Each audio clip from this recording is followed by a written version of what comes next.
Hi, everyone. We are going to be starting the training here very shortly. I'm just going to give everyone a few more minutes to sign on, and then we'll get ready to go. As always, please pick an icon to let me know you're here.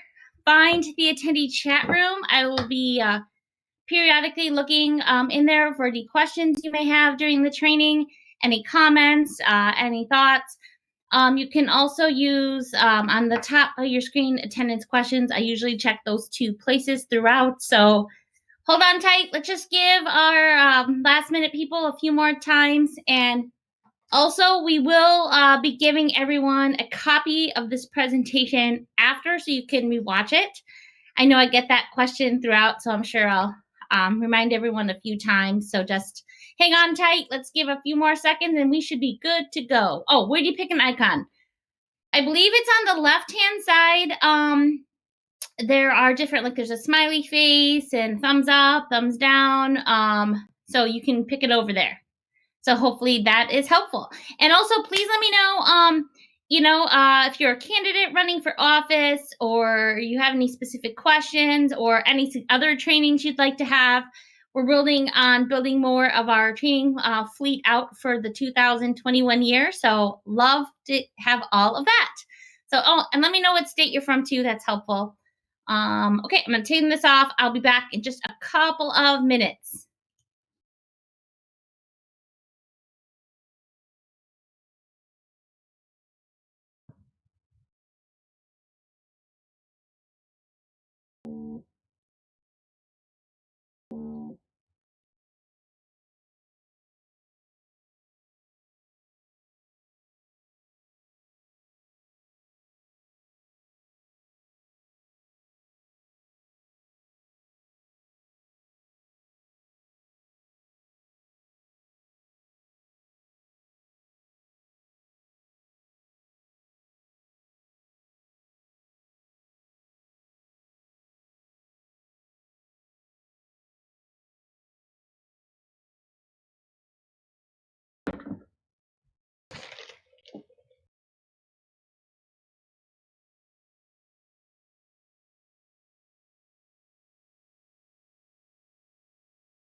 Okay, there I'm back. I'm gonna get started here, at least with the introduction piece, and then anyone who tunes in late after this, then they can pick up the beginning when we send out the recording.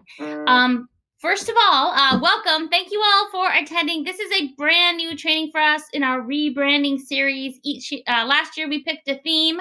Campaigning in a crisis was our theme. This year I'm picking rebranding because we're restarting and we're growing. So hopefully you'll like this. This is a brand new training for us. It's reaching new voters and winning alliances. So if you have any feedback or things you wish we would expand upon, or things you wish we would explain a little more while I'm doing this, please send me an email. My email will be in this presentation, and you can help me improve this brand new one. Well, let's get started. Gotta switch over here. Okay. Oh, one more other housekeeping thing. If for some reason the audio kicks off or something happens, put a thumbs down icon so I know. Otherwise, because we're doing this virtually, I don't know. I do take questions throughout. You will get a copy of this presentation at the end, and usually within 24 to 48 hours. And I do stop periodically through the presentation. I check the attendee chat room, and I also check the all-important audience question thing. So with that, let's get going. Well, thank you for attending. This training is hosted by American Majority. We are the nation's premier conservative training organization.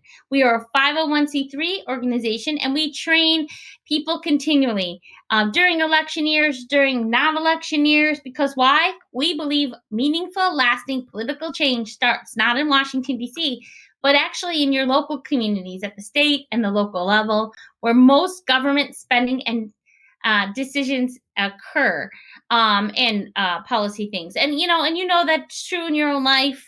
Think of what's happening in your local school boards, your city council, and your states right now. I mean, just the variability of what's going on in our lives, state to state. I mean, obviously, we know what happens at the local level and the state level impacts you very much. Here is our contact information. If you do not like our Facebook page, you should do that tonight, right after this webinar.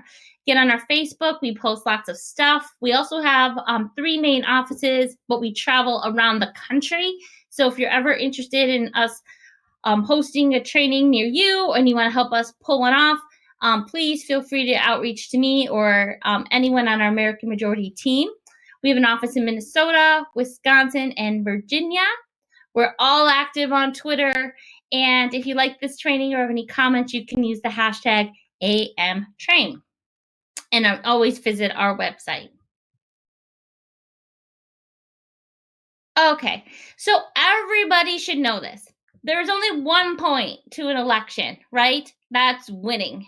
If you're not winning, it is a big waste of time. Politics is always about a game of addition. It is never about subtraction.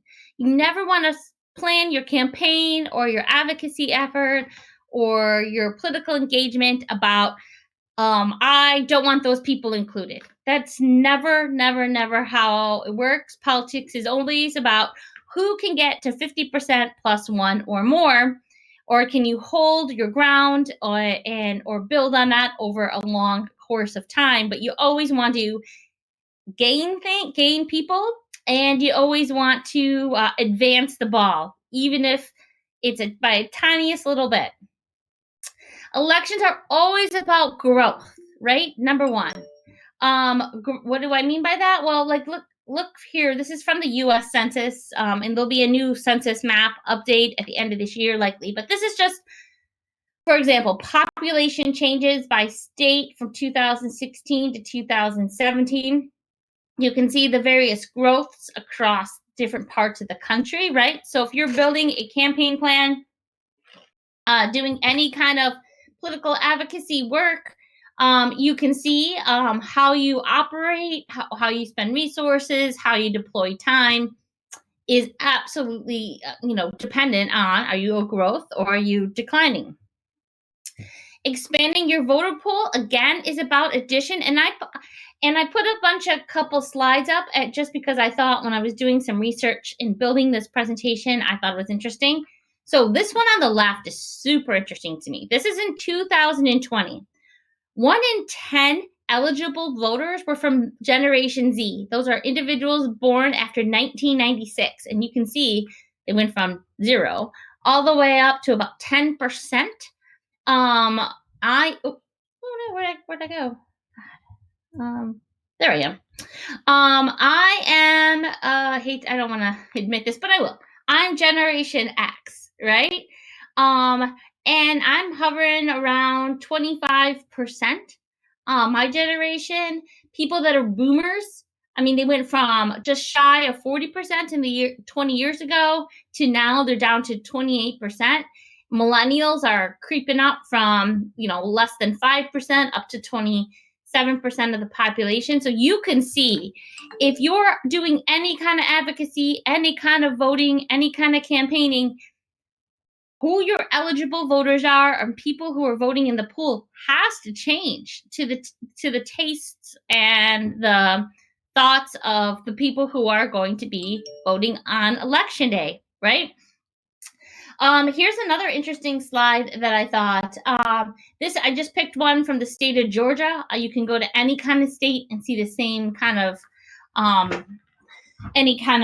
statistics, but here's Georgia, right? This is the increase in registration since the year 2016.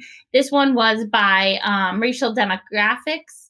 And again, as you can see, right, if politics is all about addition, and how you're doing your outreach or advocacy effort needs to go where there's growth, and because over time, voting pools change. Outreach does make a difference. A lot of people sometimes forget this key thing. And the slide on the right, I thought was super interesting. This was about the 2020 election, and where or from whom do young people, and by young people, they mean, let's say, 18 to 29-year-olds, where do they get their information about elections and who to vote for? And this kind of surprised me. I'm not going to lie. 18 to 29-year-olds, most of them got them from their family members. Who to vote for and what their values are.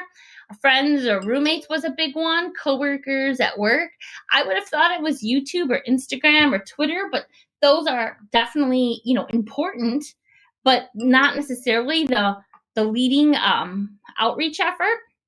So having conversations and doing outreach efforts and having those authentic, just natural conversations when you're talking with people does make a difference, especially to a younger voter block.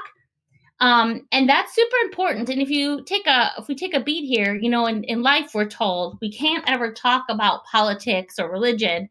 But it's funny because our newest voters, or our emerging voter block, our young voters, that's where they want to get their information from people they know and people they trust. So that's something for us all to think about in our everyday life.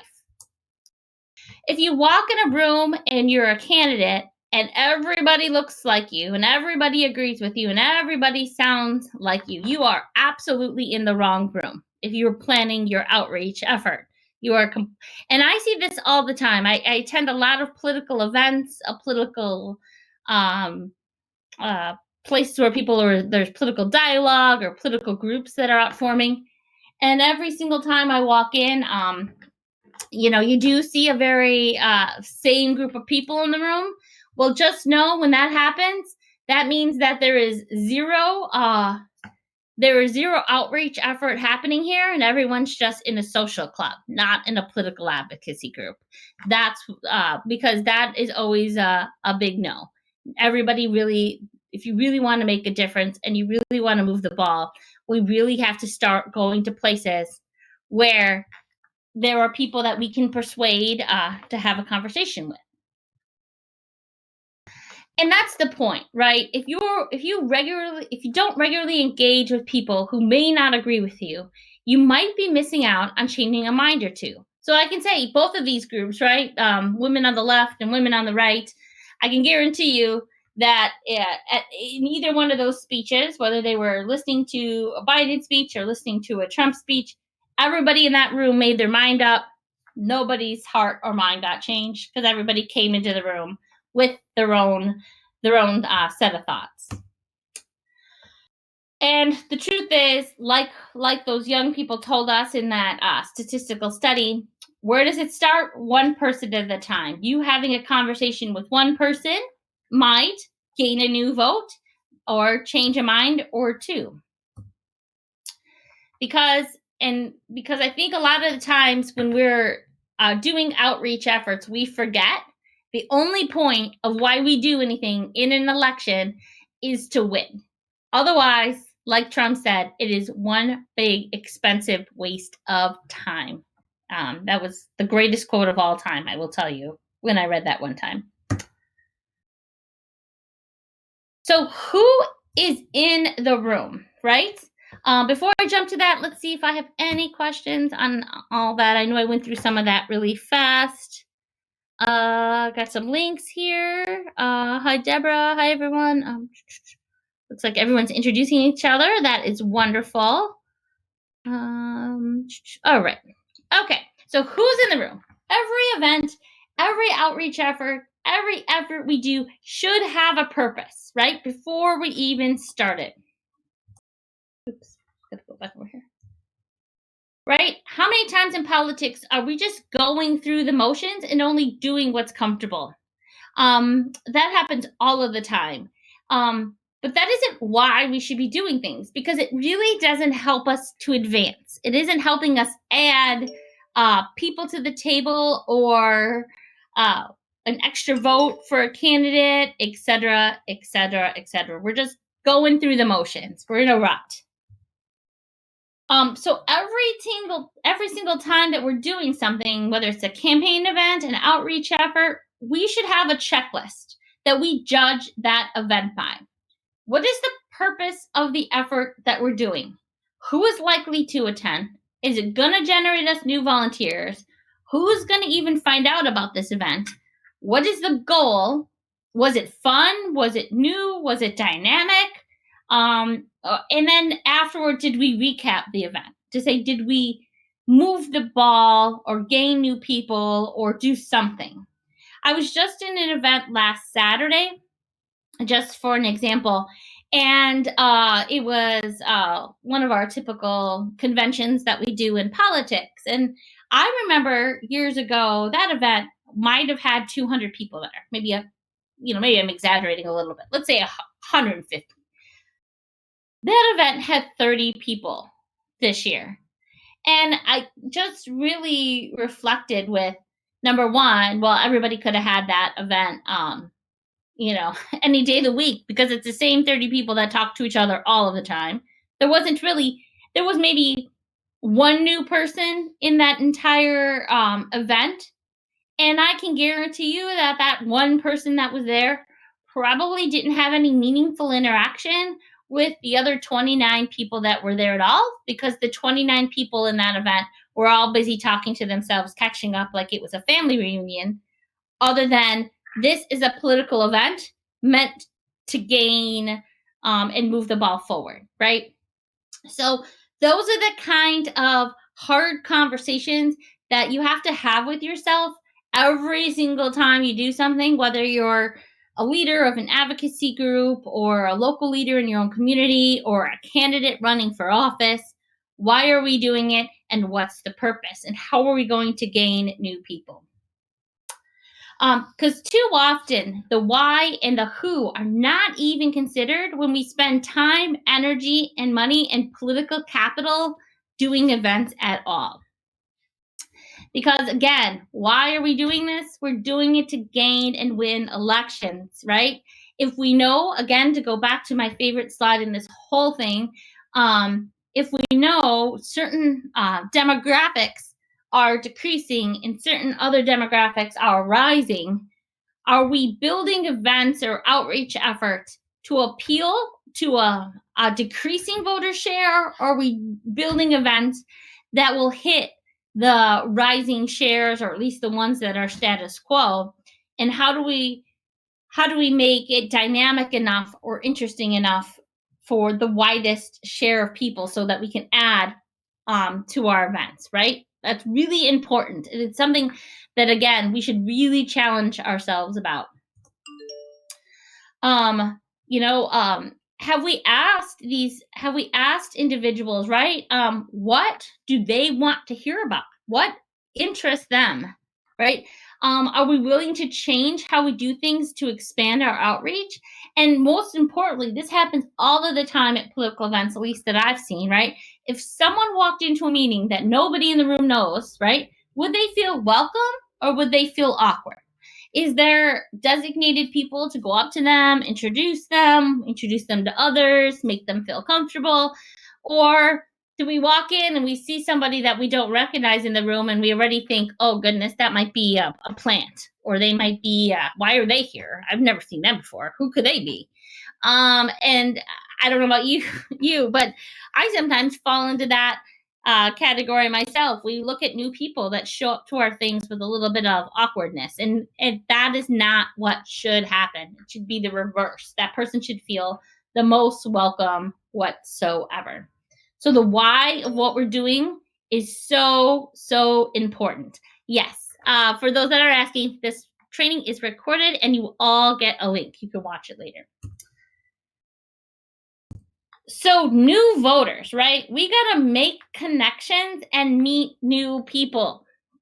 I mean, let's say that again. We need to start meeting new people. I mean, it's so important to do. Okay, before I move on, oops, I'll go back here 1 second. Let me double check for questions real quick. Oh, Deborah. Hi, Deborah. Oh, you have no sound. Let's see. Looks like everybody else does. You might accidentally be on mute. I hope you're not. Hopefully, if you click the unmute button, maybe you can hear. And yes, the presentation is recorded, so everyone will get it later. Let me check for audience questions. Okay, great. All right. All right. So elections are always about math. The turnout in 2020, right? Nearly 2/3 of eligible U.S. voters voted in the presidential election. That's amazing, right? We probably won't ever see a turnout that high ever again in our lifetime, although we always do want people to vote. But that was an amazing amount, right? Nationwide, the presidential election turnout was 7 points higher than in 2016. I mean, that's an amazing feat. That was according to Pew. Turnout across every state was up. So let me just type this and answer, Deborah. Hi, Deborah.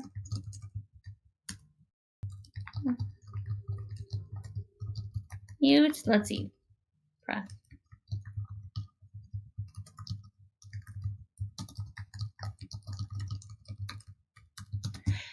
Okay, answer her. Like, so for example, if you take a look at the slide on the left, you can look for your state. Like, for example, I'm in Minnesota. Turnout was higher by 5.2%. I think I saw some Pennsylvania. You were 7.6. Ohio, you were at 3.9. And as you can see, turnout was up everywhere. There were several states that did all mail voting, that were different from most years. And we're going to have a training on election integrity about that later. But just so you know, that is why if you were a candidate or running an issue group, and if you weren't doing outreach to new voters, that would have been a massive strategic miss in 2020. Oh, and you can see here, if you look at this slide, right, all mail voting, mostly are all mail voting. Those are the ones with the black around them themselves, for example, if that helps you kind of get perspective. Minnesota, for example, right? We had the highest turnout of any state last year. That's where I'm from. We historically vote massive. 79.4% of estimated eligible voters were casting ballots for president. Colorado, Maine, and Wisconsin were close behind at 75.5. Washington was close. And the lowest turnout states were Tennessee, believe it or not, Hawaii, West Virginia, Arkansas, and Oklahoma. So if you're in those states, know that your people voted 20% less than other states. So what do we have to do, right? Well, it's pretty simple. We need to meet new people, and we need to go where they are. We cannot assume that people are going to come to us, or they even know where to even find us, right? I mean, that's such an important point. There's one group I know, they meet in the basement of City Hall, and like in a windowless room, and that's where they host their meetings. Every single time I go there, I think, if you were a new person, does this even look fun? I mean, this reminds me of a classroom in that we're having in an old boring lecture hall in college, right? That's not exactly new and dynamic. And so we have to go where new people are. Our goal has to be to understand who our voters are and what issues motivate them in a given election, and then make them ours and start talking about things that are going to make us seem like we care, we're listening, and we're going to be involved. New people are absolutely out there if you inspire them or you anger them, right? If you anger them, they're going to show up and vote against you. If you inspire them, they're going to show up and support you. Door knocking, phone being. And there's a great, I'm going to let you listen to this audio. It kind of proves that point. It's from NPR. Door knocking, phone banking, planting yard signs. These are the critical, even if sometimes tedious, jobs of political campaign volunteers. Well, we wanted to hear from people who decided this was the year to grab a clipboard and get involved for the first time. People like Susan Dillingham of Kansas. Dillingham is a Democrat and a teacher. She really connected with the candidate running for Congress in her district, but she says signing up to volunteer was kind of scary. It had never even crossed my mind to get involved in a political campaign. And I didn't have any friends that were doing it. I didn't know anyone at the time. And just stepping up and doing something completely on my own was a little nerve-wracking, but I've ended up making some fantastic friends, like people I would never have met otherwise. Newbie volunteer Samuel Hins was recruited to join in. We caught up with him today on a door-knocking shift in Iowa. I'm standing under the gazebo because it's drizzling a little bit. It's a little rainy. It's rained a lot over the past couple of weeks, but I think it's worth it. When a libertarian group asked Hins to come knock on doors in a tight state house race, he jumped at the chance. Today, I'm probably going to knock on about 300 doors. Some people politely decline. Some people aren't home, but a lot of people on, every side are just willing to talk and have a nice conversation. Meanwhile, in Illinois, Danielle Wilson has been hitting the road too. She is campaigning for a libertarian gubernatorial candidate she is excited about. Wilson has driven more than 750 miles delivering yard signs all across the state. I've got 2 toddlers, so they strap in the back seat and they get their dinosaur books, and my limit usually is 150 miles one way. For lots of new volunteers, distaste for President Trump is a big motivator. Chris Chen of Georgia voted for Trump in 2016. Now he says Trump's rhetoric, especially after the white supremacist rally in Charlottesville, has changed his mind. To really that level of violence that really drove me to want to speak out and to participate in the political process. This year, he's been encouraging Asian Americans to vote for the Democrat running for governor, Stacey Abrams. Well, for first-timer Leslie Foldy, it is not just about the current moment. She's been volunteering for Democratic Senate candidate Kyrsten Sinema in Arizona, and she says this campaign will not be her last. I do. So why did I show you? Why did I have you listen to that, right? Number one, new people are out there and new people will vote. People choose or volunteer. People will choose to get involved if they're inspired, again, like I said, or if they are, or if they're angry. And also, no matter what perspective you are, when you first get involved, you're nervous, but then you start to meet new people. And we have to think about that perspective when we're trying to do our outreach efforts and get others involved. So here's another slide I found. President Trump in this last election cycle in 2020 activated 10.1 million additional supporters across the country. That is an amazing feat, right? 10.1 million people that had never been engaged before. But then let's think about that. 2020 is over. Well, what are we doing right now to keep that 10.1 million people still engaged? Whether you live, if you're living in Florida, look at those big, massive pockets of voters, right? Or you're living in Minnesota where I am, or Ohio, or wherever. Are we reaching out to them if we're in charge of, if you're running for a different office, or you're involved with an advocacy group, or involved in your local community?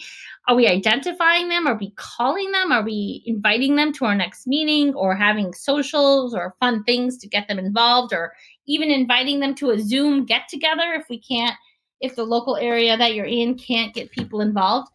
It's not the new voters' job to find us. It's our job to find them. And that is a complete new concept, I feel like, sometimes with some of our grassroots leaders, to remind us that it is our job to find them. And they're easy. So people are like, well, how can you find them? Here's an example. Every single state usually has a secretary of state or an election board. You can find newly registered people. Usually they have the date that person's registered right in their voter file. You can call them, kind of get a feel of where they are politically. And if you find a match, call them up and invite them to things, right? Send them a postcard, thank them for voting, tons of things to do. So I just want you to ponder that for a second. Here's another one, right? Here's another one. This compares Biden versus Trump again, where the different pockets of new voters came from. And then here's some key battleground states where you can kind of see where those votes kind of appeared. But again, new voters are everywhere. We just have to reach them and then keep them engaged. We have to identify who is missing and invite them to the table of our political conversation. This should be the conversation we are having, we're having after 2020 and now in 2021 and 2022. Change is hard, but growth activities are critical in elections because the truth is, in politics, stagnation is loss. There is no ability to just, not grow, because when you're not growing, your opponent is. That means meeting new people and taking new chances, right? Talk to people that are not in your circle. What do they think of your message? Casual conversations. I have these all of the time. You do not want to be in a grocery store line with me. Sometimes if I'm in a particularly long grocery store line, I know this sounds silly, but it's actually not. I turn to the person behind me and I might, kick off a conversation about something I heard in the news. If they seem friendly and they want to have this conversation, I have a little casual banter back and forth. I might invite them to something, or if I don't, I just leave them with a takeaway that they can go and have that conversation somewhere else, like the post office. I'm always having a conversation there. And I make it just a part of my everyday life. So people know that I'm an individual that they can go to for resources or to get information. And I usually have respectful conversations. No conversation that I ever have usually ends where the other side is not comfortable or gets into some heated exchange, because you know why? You're not going to change a hardened mind if the other person doesn't feel their opinion is respected. And that is the goal, right? Especially when you're meeting somebody new. You want them to see you as friendly and approachable. But we have to have those conversations. I know people are always like, but I'm wearing them. I just don't think I can do it. Well, just one simple thing. Trust me, once you kind of get into that kind of groove, it gets easier. Let's see. Next one. We have to engage with our surroundings. Kate says, do you hand people with your contact or card? Sometimes I do. Sometimes I do. Depends. Like if someone, I'm also elected official myself. So if I engage in a conversation and it's particularly somebody asked me a question about that, I hand them a card. Sometimes if I'm having a really great conversation and I think, wow, they would really like to come to this next thing that I'm having or I want to connect them with another group, I do have side little business cards with my own personal information that I hand to someone, or I say, hey, quick, tell me your number and let me text you my email address. And then I usually follow up with them later. Just those good social, connection things. I joke. The best skill I ever learned in politics, I learned from Sorority Rush, right? When I was in college, just making that connection and having those follow-ups later, because you always have to remember the person on the other side wants to be involved.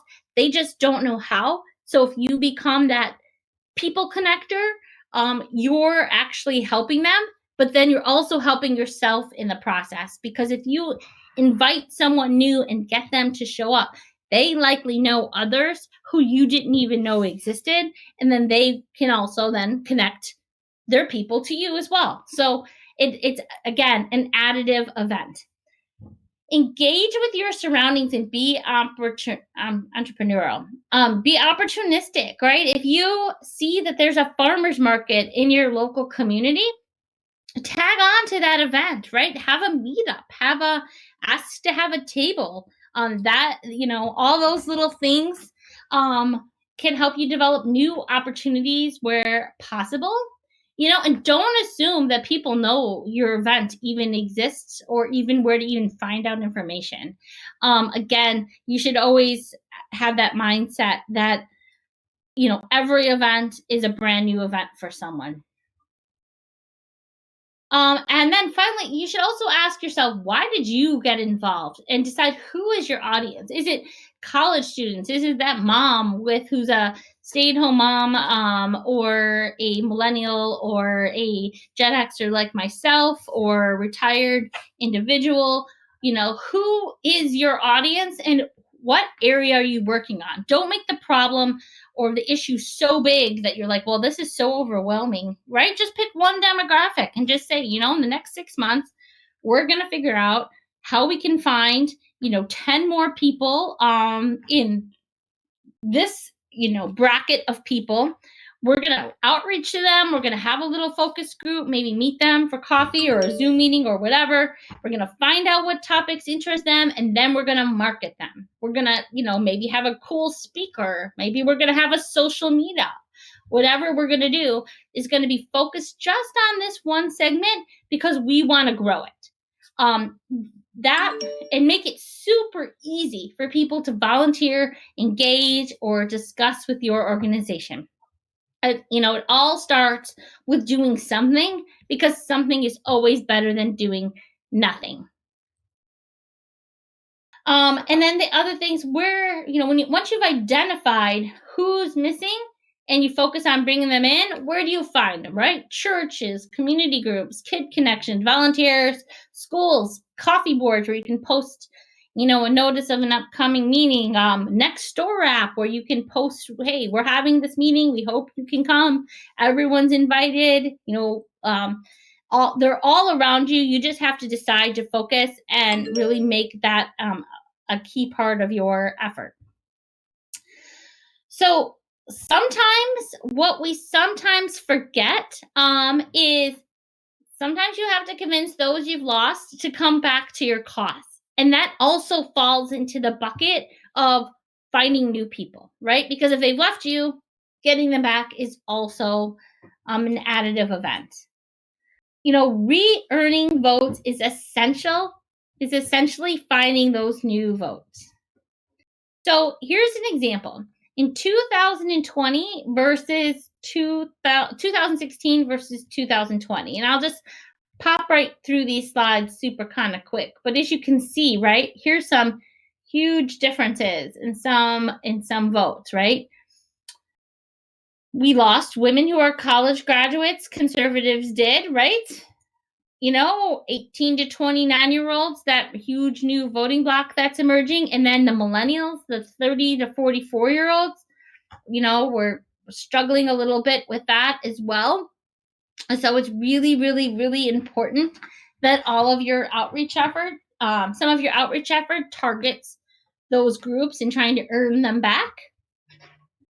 Here's some key battleground states. And if you look side by side, you can kind of see a little bit what's going on here. And I know when you get these slides, you can dive into this a little bit more. I try to source every one of if I put up any statistics or any graphs, so you can kind of see where those are. You can read more on that article yourself. But focusing, like I said, and re-earning votes, again, are really critical to winning long-term and adding back to our margins.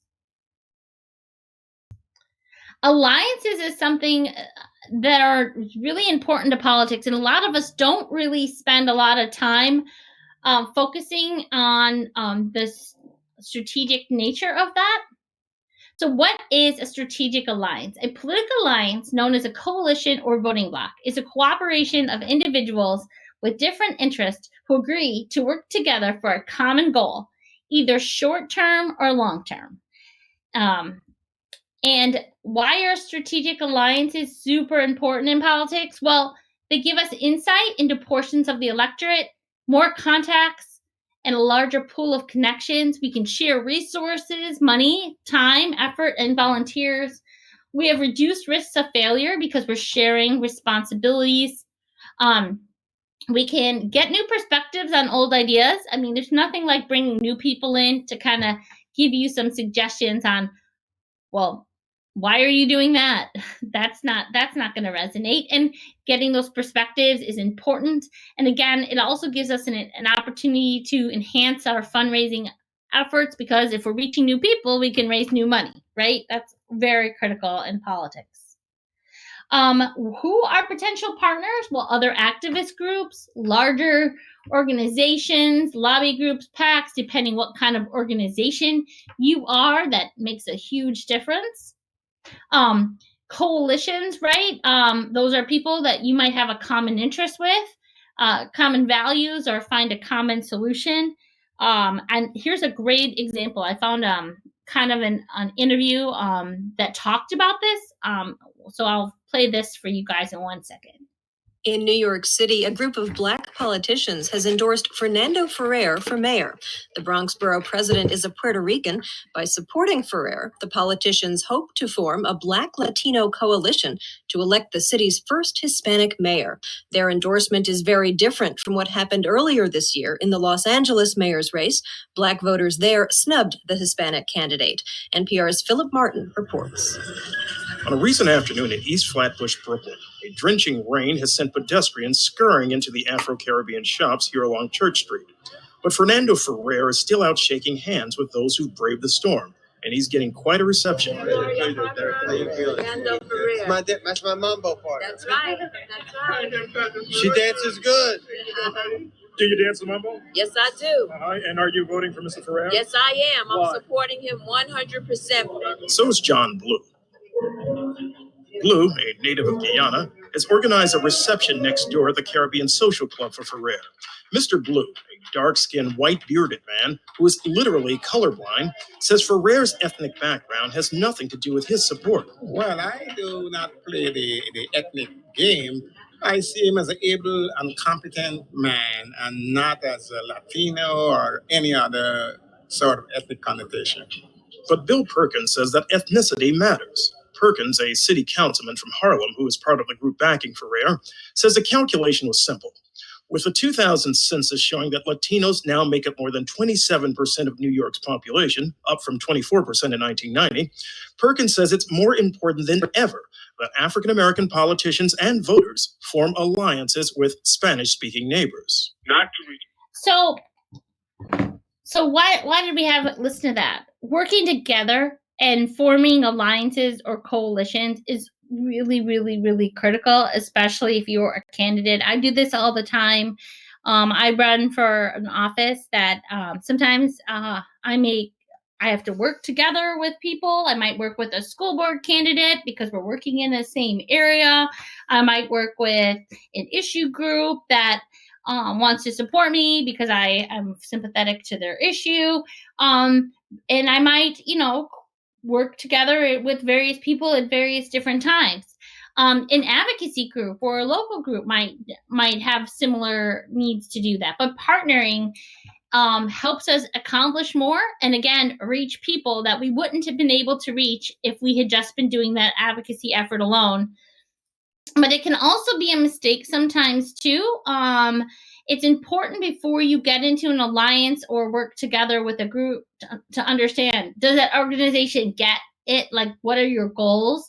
Do you share those same values, and are your goals in agreement? Are you adding value? Where the worst thing you could do, honestly, is work with someone who doesn't ultimately share whatever goal you're hoping to achieve. You work together and then find out that they had a different agenda. That's the worst. Are they added value? Like, are you going to put in 100% of the effort and someone else is just along for the ride and they're not going to bring anything with them? That's not helpful either. So are they bringing something to the table, either the amount of work you're doing, money, effort, resources, volunteers? How are they adding to your original goal? Do they have street credibility, aka, they're legitimate in their own right? Are you going to be able to make decisions together jointly, or is one side gonna, try to overwhelm the other? Is the alliance short term or long term, and are you gonna, how are you gonna work that arrangement? So you kind of got to think about some of that. Some of that might be informally within yourself. That might be kind of your own political calculus. Does it add to your effort, or some of it might be more formal? Depends if you're a group or not. Let's see if I have any questions before I move on. All right. So making a plan is so critical in this effort, whether it's reaching to new voters or working with these newly developed alliances you have, right? You have to set some real goals. What are the strengths of your current group? And again, what are you hoping to achieve? That's really important at the start of the plan of whatever you're intending to do. You have to identify your blind spots early. What do you need to make your cause to success? Because it's super important. For example, it might help you determine who you need to work with and who you shouldn't. You need to follow up and follow through on every commitment you make, on every new person that shows up. And if you set a goal, let's say you want to reach out to, I'll pick on my age group, 40-year-old moms with kids. What are you doing again to reinforce that, so that those who show up knew that they were welcome, know when the next event is? How do you plan for your next event? And then how do you, volunteer and bring more of them in? It isn't good enough to pretend to do outreach, and that's what a lot of us tend to do, and just to check the box. Nope, we actually, if we're going to get into this space and grow and start winning in 21 and 22 and beyond, we really need to actually do the heavy lift. And the sooner we do that, the better. If you can, you can't expand unless you just keep trying. Some things are just not going to work well the first time we do them, right?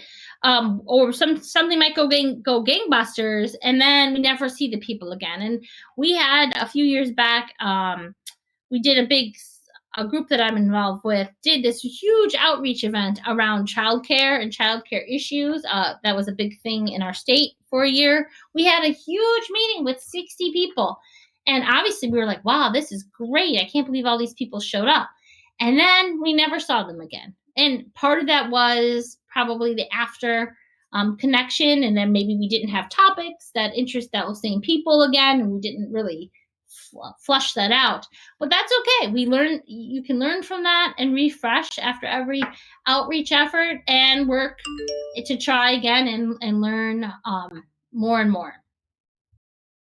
So in conclusion, it's super important for you to know in this space, whether you're outreaching to specific targeted demographics or you're working to grow alliances and groups you want to work with, to know your own mission of whatever your group is.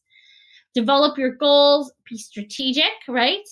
Set your plan, and then, take those calculated risks to start growing and doing things that might be uncomfortable at first, but over time, they'll feel like just every day of stuff you normally do. Follow through and learn and grow along the way. So before I move on to what's coming up next in our training series, I was wondering, does anybody have any questions? I know I went through a lot of material really kind of quickly. So let's see, I'll go and I'll check that and see if there's anything. There's a lot of, hopefully everyone got through with the sound issues. Let's see if there's any questions anybody has. I'll check.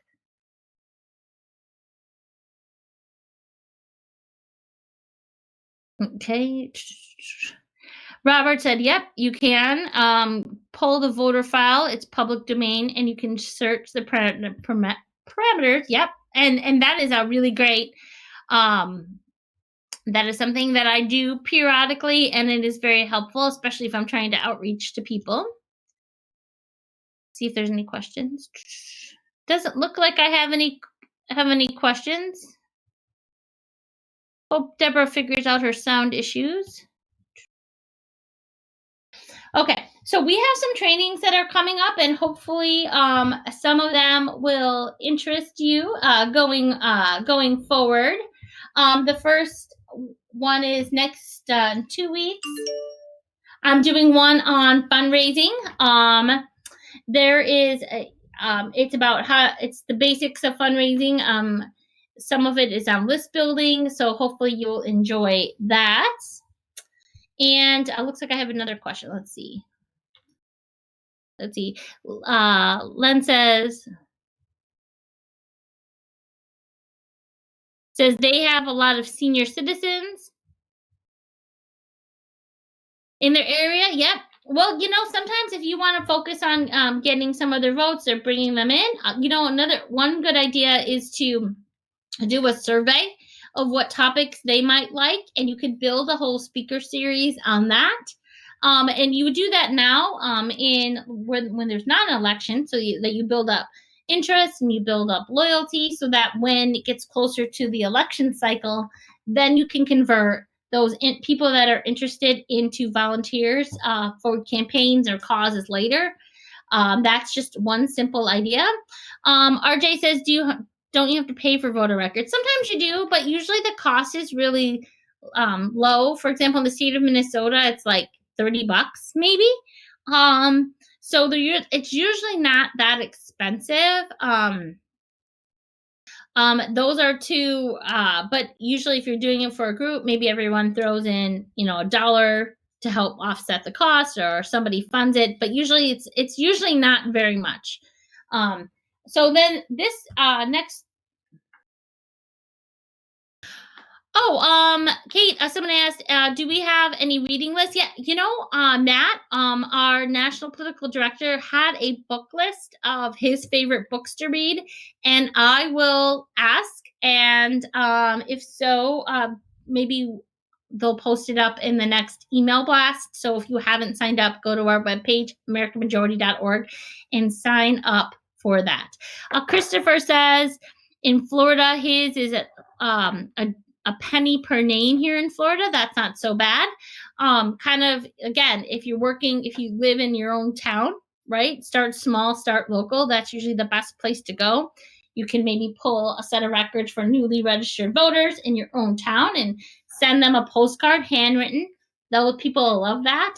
Kind of makes people feel like, wow, somebody actually reached out to me.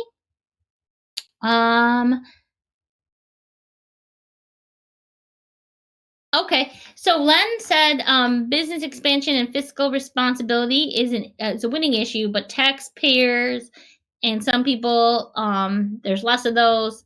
So how do you reach out to people who maybe aren't working or don't pay taxes, et cetera, et cetera? Well, you know what? I think it's, first of all, I think the idea of personal responsibility and personal freedom is a winning issue, no matter what demographic you're in. And I'll use an example. In Minnesota, in downtown Minneapolis, there was a big thing about they were going to charge 5 cents per plastic bag, right? And I think Chicago has a similar policy. I was in the airport. Like I said, I talk to people all the time. And the checkout girl at the little airport kiosk, yeah, this was in Chicago, and she said, I'm sorry, I gotta charge you 5 cents for a bag. And I was like, what? I was like, well, isn't it the worst when government adds another rule to our everyday life, and now I gotta pay 5 cents for a bag, and I can give you this nickel, but isn't it the worst when they charge that to someone who can't afford it? And the girl on the other side was like, who obviously wasn't a voter that normally would vote with us, said, you know what, I totally agree. I think that's ridiculous. They never think how their idea or their policy affects everyday people, and it really is annoying. So see, now that's a start of a conversation. That person and I may not agree on a lot of political issues, but we do agree on that government can have an impact on everyday life. So it's sort of kind of like you kind of have to start the conversation where the person you're trying to outreach is, and slowly over time, get them to agree with more and more of your issues. So if I was trying to reach out to a group of people that normally wouldn't agree with me, I would start out by just having a conversation and maybe inviting for a speaker on a topic that they might like, that might, challenge my way of thinking, but also might be an entree into starting to have an authentic conversation. Small business issues are a great one. About, right now with the country starting down with the coronavirus, and small business and definitely workers on the margin, think restaurant workers, retail workers, hourly workers, all of those people are seeing how quickly that all of their hard work can get turned off on a dime. And so those are great entree conversations of how does public policy impact them, and and problem solve around there. So California charging 10 cents a bag, exactly, right?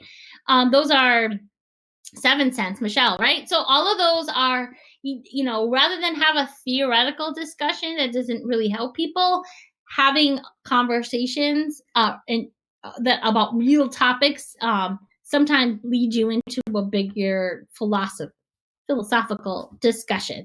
Those are just a couple key examples.